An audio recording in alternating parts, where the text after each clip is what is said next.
नमस्कार दोस्तों, आज मैं आपको बैसाख बृहस्पतिवार पर केला सींचने की कहानी सुनाने जा रही हूँ। प्रेम से बोलिए विष्णु भगवान की जय हो, बैसाख मास की जय हो। एक समय की बात है, एक गांव में एक रानी नाम की औरत रहती थी। उसका 5 साल का एक पुत्र था। उसके पति का स्वर्गवास हो गया था। उसके सास ससुर का भी स्वर्गवास हो चुका था। रानी अपने बेटे को लेकर लोगों के घरों में काम करके अपना गुजारा करती थी। एक दिन वह अपने बेटे को लेकर जा रही थी। रास्ते में विष्णु भगवान का मंदिर था। उसी मंदिर में श्री सत्यनारायण भगवान की कथा चल रही थी। रानी अपने बेटे को साथ लेकर एक कोने में जाकर कथा को प्रेम पूर्वक सुनने लगी। रानी कथा को इतने प्रेम से सुन रही थी कि उसकी आंखों से आंसू की धारा निकलने लगी। कथा समाप्त होने के बाद कथाकर्ता रानी से बोले, बेटा, कथा सुनते हुए तुम रोने क्यों लगी? तब रानी ने हाथ जोड़कर कहा, बाबा, इतने लोगों को विष्णु भगवान जी की कृपा से इहलोक और मरने के बाद परलोक में सुख मिला। क्या मेरे ऊपर भी विष्णु भगवान की कृपा हो सकती है? क्या मैं भी उनके भक्ति की प्रीति पा सकती हूँ? क्या मेरे भी दुख दूर हो सकते हैं? तब बाबा ने कहा, बेटी, माया को उत्पन्न करने वाले, सृष्टि को पालने वाले विष्णु भगवान भक्त के बस में रहते हैं। उन्हें कोई भी आसानी से प्राप्त कर सकता है। बस मन वाणी द्वारा उनके नामों का भजन करते रहो। राधा राधा का भजन करो। जितना हो सके उनके नामों का भजन करो। बस एक नाम। उसके बाद किसी भी बड़े योगी के आशीर्वाद की जरूरत नहीं होगी। योगी खुद आएंगे तुम्हारे दरवाजे पर तुम्हें आशीर्वाद देने। भगवान के नामों का भजन करने से मनुष्य 4 धाम यात्रा का पुण्य घर पर ही प्राप्त कर सकता है। साथ ही बेटी, तुम केला सींचने और घी का दीपक जलाने का नित्य नियम ले लो। देखो तुम्हारे दिन कैसे बदल जाते हैं। अब क्या था, अब तो रानी को एक सहारा मिल गया। वह अपने कामों को करती और मन में राधा राधा कृष्णा कृष्णा का रट लगाए रहती। साथ ही केला सींचती, घी का दीपक लगाती, बृहस्पतिवार का व्रत भी करने लगी। कहते हैं हमारे पिछले जन्म के कर्म ही हमारे जीवन में दुख और सुख के रूप में आते हैं और उसी दुख को, कष्ट को, तकलीफ को भगवान क्षण मात्र में दूर कर सकते हैं। जैसे कि रानी के जीवन से कष्ट दूर हो गया।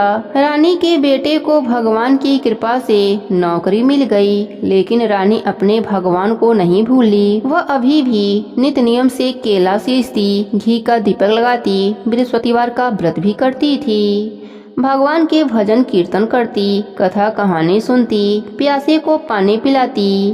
कुछ दिनों के बाद रानी के बेटे राहुल की शादी हो गई। 1 साल तक तो सब वैसा ही चलता रहा, लेकिन धीरे धीरे बहू को सास द्वारा रोज घी का दीपक जलाना अखरने लगा। एक दिन वह अपने पति राहुल से बोली, आप माता जी को रोकते क्यों नहीं? रोज 1 कटोरी घी बर्बाद कर देती हैं। राहुल ने अपने पत्नी को समझाया, माँ, घी बर्बाद नहीं करती है। उसका सालों से नित्य नियम चला आ रहा है। भगवान की कृपा से ही हमारे दिन बदले हैं। तुम भगवान से माफ़ी मांग लो और आज के बाद ऐसी बातें मत कहना। लेकिन राहुल की पत्नी रीना कहाँ समझने वाली थी। वह तो रोज ही इसी बात को लेकर अपने पति से झगड़ा करती थी। एक दिन उसने अपनी सास से भी कह दिया, माँ जी, आप घी का दीपक क्यों जलाती हो? अब आपके जीवन में दुख नहीं है तो फिर इतना पूजा पाठ किस लिए? सास ने कहा, बेटा, असली धन तो यही है जो कि मरने के बाद हमें मिलता है। यह सब सांसारिक सुख हमारे साथ नहीं जाएंगे। हमारे साथ सिर्फ हमारे धर्म पुण्य ही जाएंगे। रीना ने कहा, माँ जी, आप पागल हो गई हैं। आपको कोई भी नहीं समझा सकता। आप इतना इतना घी का दीपक जला देती हैं। अगर यही घी हम सब खाते तो हमारे शरीर में लगता और आप धुआं बनाकर उड़ा देती हैं। ऐसा नहीं चलेगा। सास ने कहा, बहू, तुम कहना क्या चाहती हो? बहू ने कहा, माँ जी, कल से आप तेल का दीपक जलाया कीजिए, घी आपको नहीं मिलेगा। रानी ने कहा, ठीक है बेटा, जैसी भगवान की मर्जी। रीना बड़बड़ाते हुए अपने कमरे में चली गई कि तेल और घी मेरे पति के पैसे का है और धन्यवाद, भगवान को बुढ़िया दे रही है। अब रानी अगले दिन से तेल का दीपक जलाने लगी, लेकिन कुछ दिनों के बाद बहू को तेल भी अखड़ने लगा और तेल भी देना बंद कर दिया। सास अगले दिन बगीचे में जाकर केले के वृक्ष के नीचे बैठकर रो रही थी। तभी एक सेठ जो कि घी के व्यापारी थे आ रहे थे। बगीचे में बूढ़ी औरत को रोते हुए देखकर बुढ़िया माई के पास आए और पूछा, माँ जी आप क्यों रो रही हैं? तब बुढ़िया माई ने अपनी बहू की कहानी उसे सुनाई। उन्होंने कहा, माँ जी मैं अभी अभी चौराहे पर घी देने गया था। मेरे डिब्बे में अभी भी थोड़ा सा घी लगा है, आप निकालकर दीपक जला लीजिए। बुढ़िया माई भगवान को धन्यवाद करके उसके डब्बे में से घी पोंछकर दीपक बाती में लगाई और दीपक जलाई। वह सेठ भी घर आ गए और डब्बा घर के एक कोने में रखकर बैठ गए। उसकी पत्नी आई, पानी दिया और डब्बे को अंदर ले जाने के लिए ज्यों ही उठाई वह डब्बा घी से भर गया। उसने अपने पति से पूछा, आप घी बेचने गए थे, बेचे क्यों नहीं? उसका पति बोला, अरे भाग्यवान मैं तो घी बेचकर आ रहा हूँ, तुम ऐसा क्यों बोल रही हो? फिर उसकी पत्नी डब्बा दिखाते हुए बोली, फिर इसमें घी भरा कैसे है? सेठ ने डब्बा देखा, उसे बड़ा ही आश्चर्य हुआ। उसने रास्ते में घटित घटना को अपने पत्नी को बताई। सेठ की पत्नी ने कहा, वह माँ जी देवी स्वरूप हैं, उनको अपने घर लाना चाहिए, क्या पता उनके आशीर्वाद से हमें पुत्र सुख मिल जाए। फिर क्या था, वह दोनों उस माँ जी को खोजने निकल गए। खोजते खोजते शाम हो गई। माँ जी मंदिर में मिली जो कि भगवान के भजन में लीन थी। सेठ ने माँ जी को आवाज दी, माँ जी माँ जी। सेठ ने आंखें खोली और बोला, बेटा तुम यहाँ कैसे? सेठ सेठानी रानी के पैर पकड़ लिए और बोले, माँ जी आप देवी स्वरूप हो, आप अपनी सेवा का मौका हमें दीजिए, हम आपकी सेवा करना चाहते हैं। रानी भगवान की मर्जी मानकर सेठ के साथ सेठ के घर चली गई। रानी के जाते ही सेठानी पेट से हो गई। सेठ सेठानी माँ जी का खूब सेवा सत्कार करते, माँ जी के साथ बैठकर भगवान की कथा कहानी सुनते। इधर रानी के बेटे राहुल की नौकरी छूट गई। उसकी पत्नी को कई बीमारियां लग गई। वह बहुत पछताने लगे। उन्हें अपनी गलती का एहसास हो गया था। उन्हें भगवान के भजन के शक्तियों का पता चल गया था।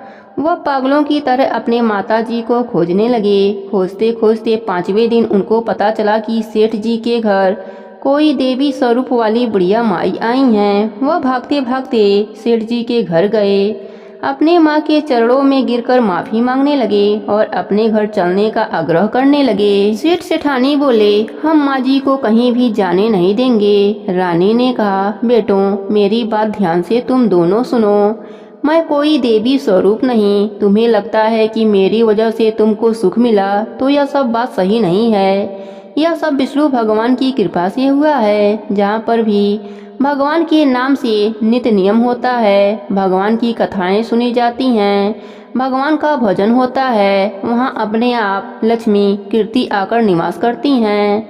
इतना कहते कहते बुढ़िया माई की मृत्यु हो गई। बुढ़िया माई को वैकुंठ का वास मिल गया। वह भगवान के चरणों में रहकर भगवान की सेवा पूजा करने लगीं। इधर सेठ सेठानी भी बुढ़िया माई की तरह नित्य नियम करने लगे, जिसके फलस्वरूप उनको एक पुत्र की प्राप्ति हुई और भगवान की कृपा से उनका घर अन्य धन से भर गया। बुढ़िया माई का बेटा बहू भी अब बुढ़िया माई की तरह नित्य नियम करने लगे। भगवान की कृपा से राहुल की फिर से नौकरी लग गई और उसकी पत्नी रीना भी स्वस्थ हो गई। कुछ दिनों के बाद उसके घर में एक सुंदर पुत्री का जन्म हुआ, जिसका नाम उन्होंने राधा रखा। इस प्रकार हम सबको भी हर पल भगवान के नामों का भजन कीर्तन करना चाहिए, जिसके फलस्वरूप हम सबको परम पद की प्राप्ति होगी। हमारे जीवन से दुख दरिद्रता तकलीफें सब समाप्त हो जाएंगी और हम आनंद की अनुभूति करेंगे। हे विष्णु भगवान, हे राधा रानी, हम सबको भी अपनी सेवा करने का अवसर प्रदान करें। हमें भी अपने प्रीति का पात्र बनावें, सद्मार्ग दिखलाएं। प्रेम से बोले विष्णु भगवान की जय हो, राधा रानी की जय हो। किसी गांव में एक साहूकार रहता था, जिसके घर में अन्य वस्त्र और धन की किसी भी चीज की कोई कमी न थी, परंतु उसकी स्त्री बहुत ही कृपाण थी, किसी बिछार्थी को कुछ भी नहीं देती थी। सारे दिन घर के कामकाज में लगी रहती थी। एक समय एक साधु महात्मा बृहस्पतिवार के दिन उसके द्वार पर आए और भिक्षा की याचना करने लगे। वह स्त्री उस समय घर के आंगन को लीप रही थी। इस कारण साधु महाराज से कहने लगी कि महाराज, इस समय मैं घर लीप रही हूँ, आपको कुछ भी दे नहीं सकती, फिर किसी अवकाश के समय आना। साधु महात्मा खाली हाथ चले गए। कुछ दिन के पश्चात वही साधु महाराज आए, उसी तरह भिक्षा मांगने लगे।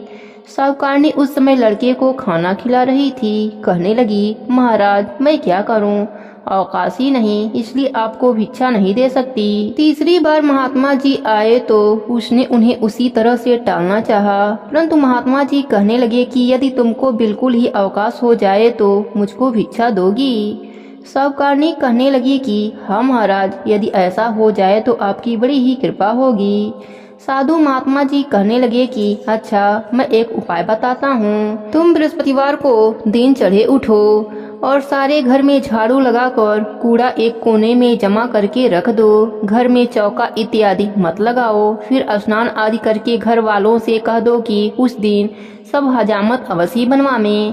रसोई बनाकर चूल्हे के पीछे रखा करो, सामने कभी मत रखो। सायंकाल को अंधेरा होने के बाद दीपक जलाया करो तथा बृहस्पतिवार को पीले वस्त्र मत धारण करो, न पीले रंग की चीजों का भोजन करो। यदि ऐसा करोगे तो तुमको घर का कोई भी काम नहीं करना पड़ेगा। साहूकारनी ने ऐसा ही किया। बृहस्पतिवार को दिन चढ़े उठी, झाड़ू लगाकर कूड़े को घर में जमा कर दिया। पुरुषों ने हजामत बनवाई, भोजन बनाकर चूल्हे के पीछे रख दिया। वह सब बृहस्पतिवारों को ऐसा ही करती रही। अब कुछ काल बाद उसके घर में खाने को दाना न रहा। थोड़े दिन में महात्मा फिर आए और भिक्षा मांगने लगे, परंतु सेठानी ने कहा, महाराज मेरे घर में खाने को अन्न नहीं है, आपको क्या दे सकती हूँ। तब महात्मा जी ने कहा कि जब तुम्हारे घर में सब कुछ था तब भी तुम कुछ नहीं देती थी, अब पूरा पूरा अवकाश है तभी भी कुछ नहीं दे रही हो, तुम क्या चाहती हो वह कहो। तब सेठानी ने हाथ जोड़कर प्रार्थना करी, महाराज अब कोई ऐसा उपाय बताओ कि मेरा पहले जैसा धन्य धान्य हो जाए। अब मैं प्रतिज्ञा करती हूँ कि अश्वमेव जैसा आप कहेंगे वैसा ही करूँगी। तब महात्मा जी ने कहा, बृहस्पतिवार को प्रातः काल उठकर स्नान आदि से निवृत्त होकर विष्णु भगवान की पूजा करो, साथ ही केला सींचो। घर के पुरुष हजामत न बनवावें, भूखों को अन्न जल देती रहा करो। ठीक सायंकाल दीपक जलाओ। यदि ऐसा करोगी तो तुम्हारी सब मनोकामनाएं भगवान बृहस्पति जी की कृपा से पूर्ण हो जाएंगी। सेठानी ने ऐसा ही किया और उसके घर में अन्न धन वैसा ही हो गया जैसा कि पहले था। इस प्रकार भगवान बृहस्पति जी की कृपा से अनेक प्रकार के सुख भोग कर दीर्घकाल तक वह जीवित रही।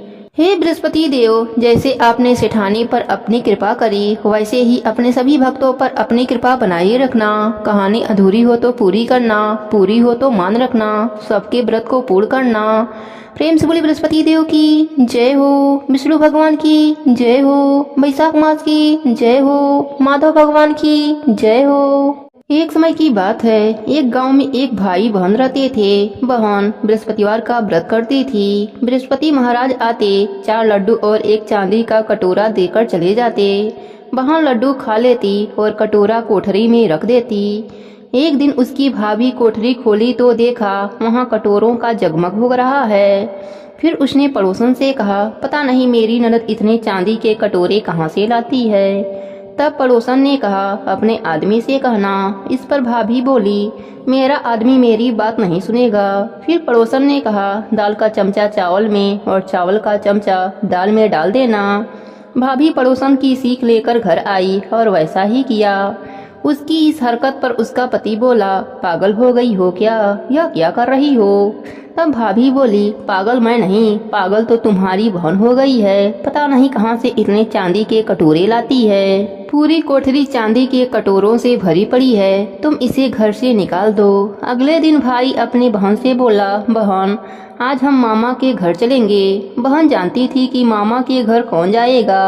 उसने कहा, भैया जहाँ केले का पेड़ हो और एक मंदिर हो, मुझे वहाँ उतार देना। तब भाई बोला, ठीक है। फिर वह दोनों जंगल की ओर चल दिए। रास्ते में जहाँ केले का पेड़ और मंदिर था, उसने अपने बहन को वहाँ उतार दिया।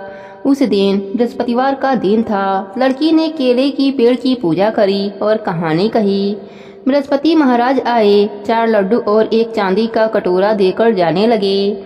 उसका भाई पेड़ के पीछे छिपकर यह सब देख रहा था। उसने बृहस्पति महाराज का पैर पकड़ लिया। तब बृहस्पति महाराज बोले, पापी, मेरा पैर छोड़ दे। तू कुंवारी कन्या को कलंक लगाता है। यह तो सत्य का व्रत करती है। मैं ही इसे कटोरा देकर जाता हूँ। तुम भूलकर भी इसका पीछा मत करना। फिर भाई अपने बहन को लेकर घर गया। उसकी भाभी दरवाजे पर खड़ी थी। वह बोली, तुम तो इसे वापस लेकर आ गए। अपनी पत्नी की बात सुनकर भाई बोला, तुम मेरी बहन से कुछ मत कहना। वह बृहस्पति महाराज का व्रत करती है। यह चांदी के कटोरे उसे बृहस्पति महाराज देकर जाते हैं।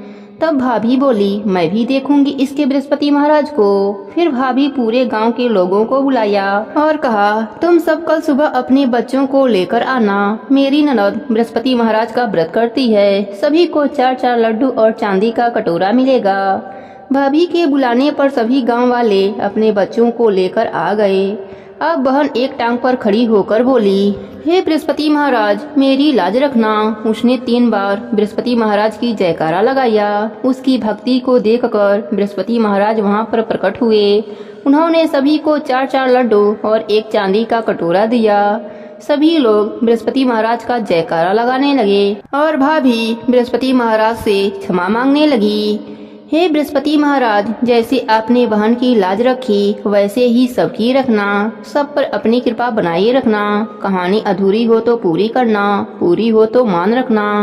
प्रेम से बोली बृहस्पति देव की जय हो। वैशाख मास की जय हो। लक्ष्मी माता की जय हो।